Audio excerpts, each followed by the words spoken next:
Hey everyone, welcome back to the channel. If you're new here, hit that subscribe button right now and turn on notifications because The Bold and the Beautiful is on absolute fire right now in mid-March 2026, and we are breaking every single twist down like never before. Today, we are diving headfirst into one of the juiciest, most game-changing possibilities floating around Los Angeles. Sheila Sharp, yes, the legendary Kimberlin Brown, might actually have a golden opportunity staring her straight in the face, but only if she's willing to play it smart, rein in those explosive impulses that have defined her for decades, and finally think strategically instead of going full villain mode like we've seen 1,000 times before.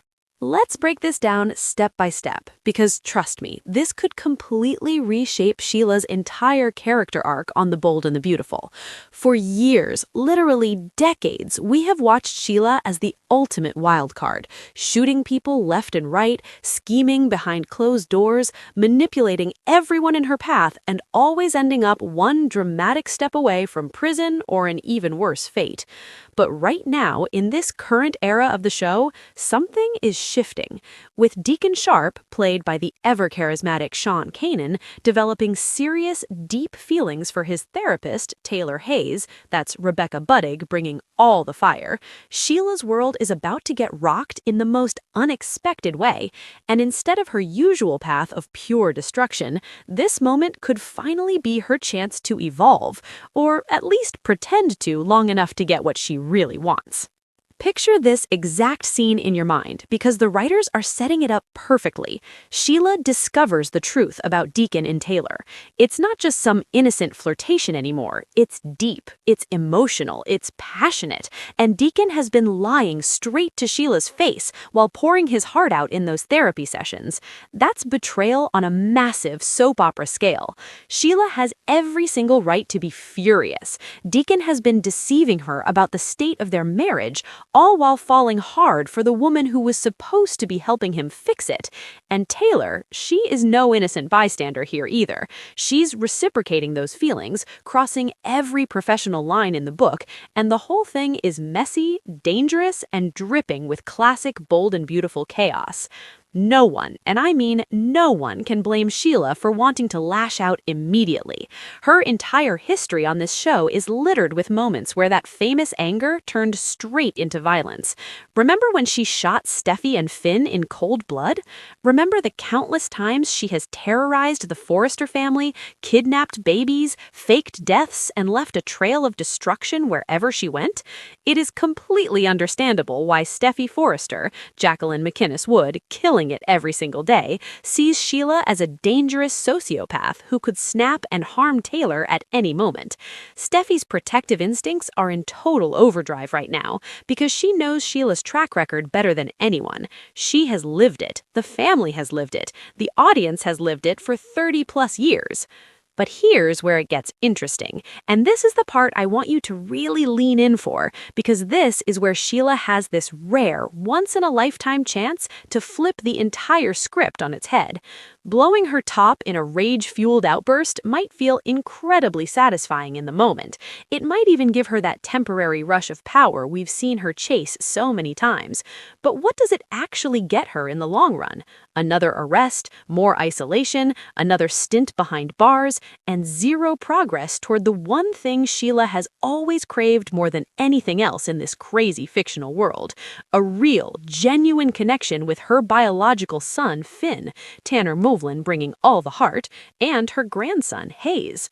Hurting Taylor would just repeat the same old tired patterns we've seen 100 times. Prison bars again, no family, no redemption arc. It is a dead end, and every longtime fan knows it.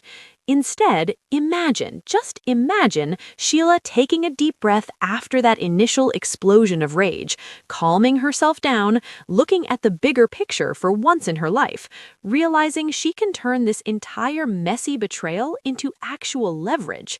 That is the smart play. That is the golden opportunity staring her right in the face. And if Kimberlin Brown gets to play this version of Sheila, it could be some of the best work of her career. Let's talk about Steffi for a second, because her reaction is going to be everything. Steffi's biggest fear right now, and she has said it out loud on screen, is that Sheila will target Taylor the second the affair comes to light. Steffi is already trying everything in her power to keep Deacon and Taylor apart. She's laying down ultimatums, clashing hard with Hope Logan, warning every single person who will listen about the risks involved. But let's be real with each other. Those efforts are not going to hold forever. The chemistry between Deacon and Taylor is too strong, too electric, and secrets like this always explode on soaps. It won't be long, probably within the next 2 to 3 weeks of episodes, before Sheila gets the stunning, gut-punching news that her own husband is in love with another woman. So what if, and this is the big what if that the entire fan base is buzzing about in every Facebook group and Reddit thread right now, what if Sheila doesn't go scorched earth? What if, for the first time in her life, she walks up to Steffi calm, composed, maybe even showing a hint of vulnerability we've rarely seen?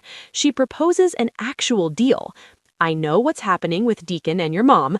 I'm hurt, I'm angry, I'm devastated, but I don't want more blood on my hands. I'll stay completely away from Taylor. I'll let her have Deacon if that's what he truly wants. I'll say goodbye and good riddance to this marriage after the way he has treated me. But in return, I want something real. I want time with my son. I want time with my grandson. Think about that scene for a minute. Sheila could vow on camera to leave Taylor completely alone. No threats, no stalking, no mysterious accidents, no late-night phone calls, nothing. She could promise to back off entirely from that side of the drama. In exchange, Steffi grants her supervised visits with Finn and Hayes. Even if it's just coffee at a neutral location like Il Giardino, monitored by Steffi or Finn himself, it's still a foot in the door. It's a chance for Sheila to finally bond, to prove she is capable of change, to show the world she is more than the monster everyone has labeled her for 30 years.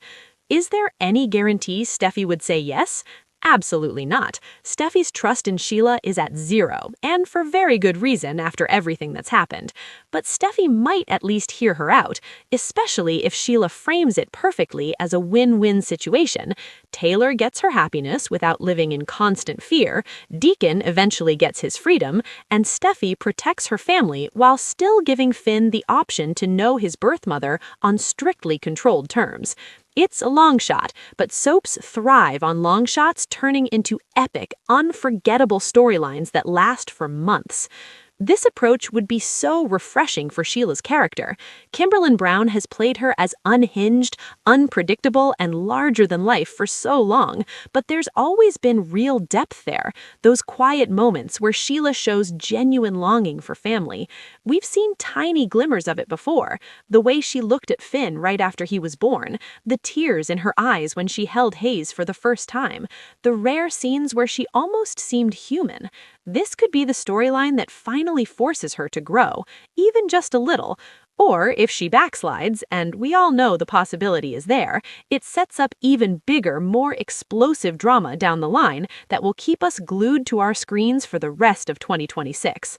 Fans are buzzing about this possibility everywhere because it completely subverts expectations. Instead of another tired revenge plot we've seen a dozen times, we could get negotiation, real emotional stakes, and the first genuine shot at redemption for one of daytime's most iconic villains. Will Sheila take the high road, or will those famous impulses win out? Either way, it's going to be explosive television, and I can't wait to see which direction the writers choose. Now let's zoom out and do a full character deep dive, because you guys love these sections. First, Sheila Sharp. Kimberlin Brown returned in 2017 and has been delivering Emmy-worthy work ever since. She has taken a character that could easily have become cartoonish and turned her into someone we love to hate, but also, in quiet moments, almost root for. Remember her 2023 to 2024 arc where she was actually trying to be better for Finn? Those scenes where she cooked dinner and tried to be normal? That's the version of Sheila we could see here. If she plays this deal smart, it gives Kimberlin a chance to show layers we haven't seen since the 1990s when she was first introduced as the nurse obsessed with Eric Forrester. Deacon Sharp. Sean Kanan has been killing it since his return. He went from prison to restaurant owner to married man, and now this affair with Taylor is the most layered story he's had in years. The way the writers are showing him fantasizing about Taylor, even during intimate moments with Sheila, that's bold, uncomfortable, and perfect soap. It adds so much guilt and conflict to Deacon's face every time he looks at Sheila. Sean is masterful at playing that tortured, I know I'm doing wrong, but I can't stop energy. Taylor Hayes. Rebecca Budig came back and immediately brought that therapist with a past vibe that makes her so watchable.